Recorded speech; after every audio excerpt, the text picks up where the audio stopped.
L'arbitre ne dit rien, fait signe de continuer à jouer. Haussmann.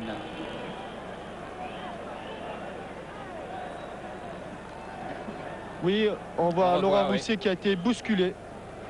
Et Paul Cooper qui s'empare du ballon. Zanon. Gardon. Battiston. Lopez. Michel Platini, une longue balle, tête de Haussmann. Laurent Paganelli. Larios. Platini. À qui, Michel? Ah non. Personne n'était là sur l'aile gauche. Mauvaise occupation du terrain des Stéphanois et Platini a voulu écarter le jeu pour personne, pour Mills. Mariner. Qui a trouvé Mariner. Work. Beatty. Jean Vion, bien fait. Zanon.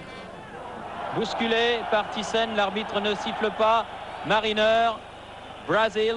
Et toujours ses attaques du côté droit avec Gates ici. Gates ici. Qui va se bloquer contre le poteau de corner, voilà. Comme un boxeur dans les cordes. Et il obtient une touche. Non, obstruction, dit monsieur l'arbitre. Oui. Obstruction de Gates. Et coup franc pour Saint-Etienne, alors que Saint-Etienne est mené sur son terrain et que l'on joue la 9e minute de la deuxième mi-temps, 54e minute de jeu. 2-1 pour Ipswich. Et que le ressort semble cassé, Thierry. Un petit peu comme il y a un an. Je crois que jour pour jour, il y a un an, c'était Mönchengladbach. Oui, il faut dire que ce but encaissé d'entrée de jeu après le repos, là, ça n'arrange pas les affaires, c'est le moins que l'on puisse dire. Il faut s'en remettre. Et ça n'est pas commode. Sortie de Cooper, là, sur ce long centre de Battiston, sans problème. Mais pour le gardien de but d'Ipswich. La qualité d'une équipe, eh bien, c'est dans l'adversité aussi qu'on le voit. Et les Stéphanois ne doivent pas se laisser abattre. Il y a encore, entre le match retour et la fin de ce match, il y a encore 2 heures de jeu. Et les Stéphanois doivent y croire jusqu'au bout. Et c'est à Christian Lopez, là, si ici en possession du ballon, c'est à Christian de mener ses hommes vers l'avant. Larios. Rep. Rousset, Larios, Rep. On fait circuler le ballon joliment du côté de Saint-Etienne. Et on se rapproche petit à petit du but de Cooper. Rep. Toujours ces mailles, les mailles de ce fil. Christian Lopez, Michel Platini, Jean Vion, Gardon. Ah non. Platini. Ça ne rigole pas pour le meneur de jeu et qui va commettre une faute sur Gates. Là. Encore une faute, Thierry, encore une faute. Et ça, c'est la preuve que Michel ne se sent pas bien dans ce match. Oui. Ça ne rigole pas. Il ne sent pas les coups. Un changement. Zimaco qui rentre à la place de Laurent Rousset.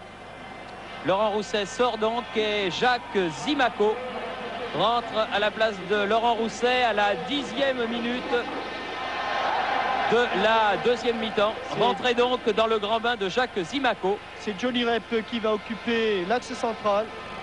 Jacques Zimaco venant se placer sur le flanc gauche de l'attaque stéphanoise.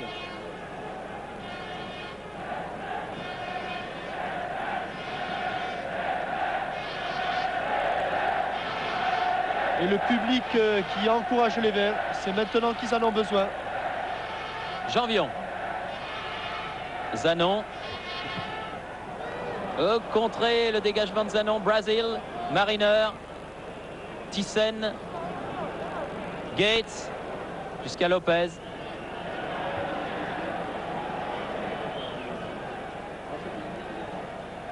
Lopez. Gardon. Zanon. Ah non, sur Work. Ah, la relance n'est pas très bonne. Work. Muren. Thyssen. Ah, ils adorent le jeu à 2 ou à 3 dans des petits espaces réduits. Ils sont très forts. Ballon toujours pour Ipswich. Et quand le ballon Thyssen. est contré par un vert, eh bien, il est immédiatement récupéré par un bleu. Ici, Thyssen. Mills. Battiston. Tête de Work. Gérard Janvion. N'arrive pas à s'en sortir pour l'instant les Stéphanois. Ballon de Michel Platini pour Johnny Rep. Tête de Haussmann et Beattie en retrait pour son gardien Cooper. Résultat final donc de Sochaux que Robert Chapat vient de me communiquer. Bon résultat pour Sochaux. Match nul sans but, 0-0 au Archtum Stadion de Zurich. À vos souhaits. Tout se jouera donc au Stade Bonal dans 15 jours. Et c'est un très bon résultat pour les hommes de René Hauss. Alors que ça ne s'arrange pas ici à Geoffroy Guichard. Et que les Bleus ont mis leur emprise sur le match. Avec ici un troisième but Mariner. de Paul Mariner comme à la parade. Mais où est donc le marquage dans tout ça? Ça ne s'arrangeait pas, je vous disais. Alors et sur ce centre de Alan Brazil, Paul Mariner va laisser passer le ballon une première fois ici. Et c'est Butcher du pied gauche qui, de demi-volée, oblige Castaneda à repousser du pied. Et Mariner, sans marquage, sans rien du tout, marque le troisième but. Christian Lopez demandait un hors-jeu. Ce n'est pas possible puisque le ballon venait des pieds de Jean Castaneda. 53e minute en tout cas. Saint-Étienne 1, Ipswich 3. 2 buts de Mariner. Et un match, comme on vous le disait tout à l'heure, qui rappelle étrangement celui contre Mönchengladbach la saison dernière. L'année dernière, c'était en première mi-temps. Et là, c'est en deuxième mi-temps.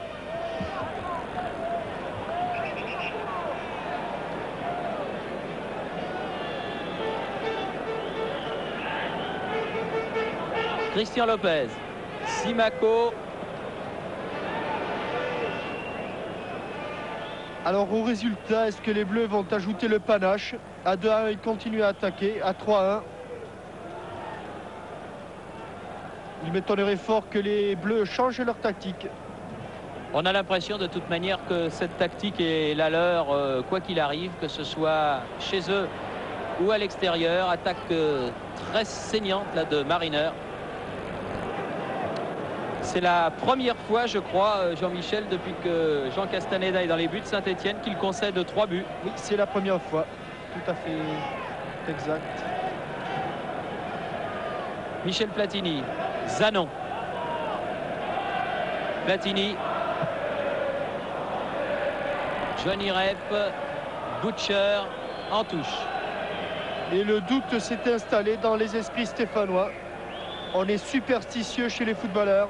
Et nul doute que les acteurs se rappellent qu'il y a un an, ils ont subi une cruelle désillusion ici devant Mönchengladbach et disent que pour cet anniversaire, eh bien, ça risque de se reproduire. Centre de Zanon, tête de Zimaco, Michel Platini, Larios.